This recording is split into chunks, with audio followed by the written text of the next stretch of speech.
કે તમે જે રીતે વાત કરો છો, પછી એ સબ્જેક્ટ કોઈ પણ કેમ Yeah. ના હોય, એ એકદમ સરળતાથી સમજાઈ જાય છે. તમે જે સ્ટીરિયોટિપિકલ થિંકિંગ પ્રોસેસ છે એને એવરીડે ચેલેન્જ કરો છો.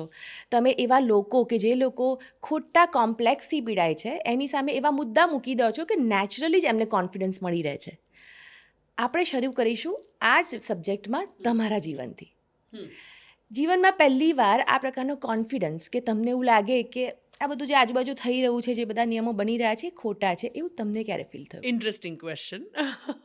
કારણ કે આઈ થિંક આપણે બધા જ ઇવોલ્વ થયા છીએ. કોઈ બાય બર્થ તો બધા કોન્ફિડન્ટ જ પેદા થતા હોય છે.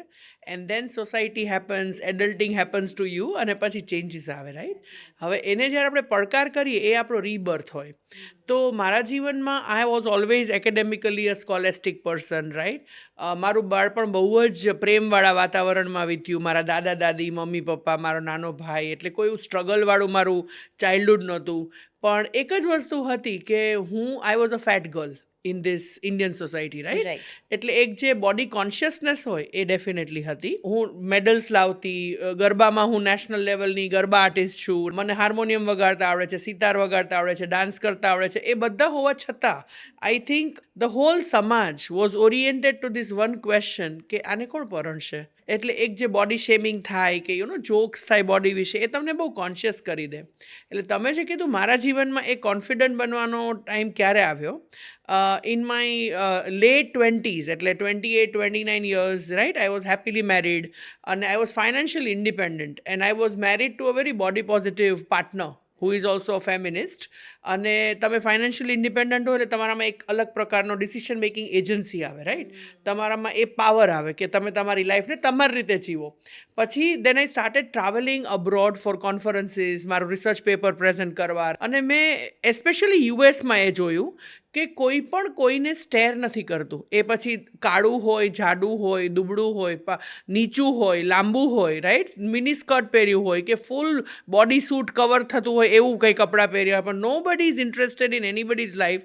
અને સખત કોન્ફિડન્સથી બધા જ પ્રકારના લોકો પોતાનું જીવન પોતાની રીતે જીવી રહ્યા છે. I think that brought a lot of change in me. અને મેં મારી જાતને ક્વેશ્ચન કરવા માંડ્યું.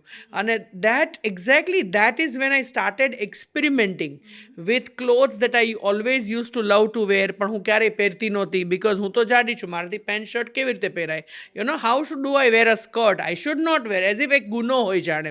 કે પછી હેરસ્ટાઇલ, ફોર એક્ઝામ્પલ, સ્ટેપ્સમાં, લેયર્સમાં હેર કલર કરાવવાનો, ફેશન હાઇલાઇટ્સ કરાવવાની, કે તમને ગમતી લિપસ્ટિક્સ પહેરવાની. I am known for my blue and I green know, I lipsticks, love them. Right?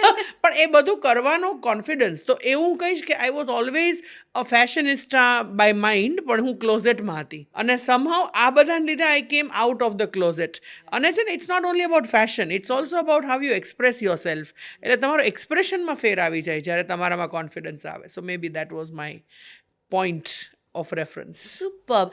કેટલી સરસ વાત કરી ફાલ્ગુનીબેને એ રીતે કે ઘણી બધી વાર કેવું થાય કે વ્યક્તિની અંદર 50+ પોઈન્ટ હોય ને, પણ વ્યક્તિ જ્યારે પહેલી વાર મળે ને ત્યારે પેલા બેમાંથી એક જ સવાલ હોય કે તું હમણાં જાડી થઈ ગઈ નહીં, Exactly. તું હમણાં પતલી થઈ ગઈ નહીં. Exactly. એટલે વ્યક્તિ કદાચ એનાથી આગળ જોઈ નથી શકતું, વિચારી નથી શકતું, અને કદાચ તમે એ બીડું ઝડપી લીધું છે કે તમે એની આગળ વિચારો. યસ, અને એના પર મેં એક રીલ બનાવી હતી કે વોટ આર કન્વર્ઝેશન સ્ટાર્ટર્સ અને વોટ આર નોટ. રાઈટ. એટલે તારા લગ્ન ક્યારે થવાના છે, કે તને તો આ સિટી સદી ગયું છે, વજન વધી ગયું છે, કે કેમ આટલું વજન ઉતરી ગયું, કે કેમ વાળ આવા થઈ ગયા, કે તારે છોકરું ક્યારે કરવાનું છે. These are not conversation starters. એટલે આપણે લોકોએ બધાએ સમજવાની જરૂર છે.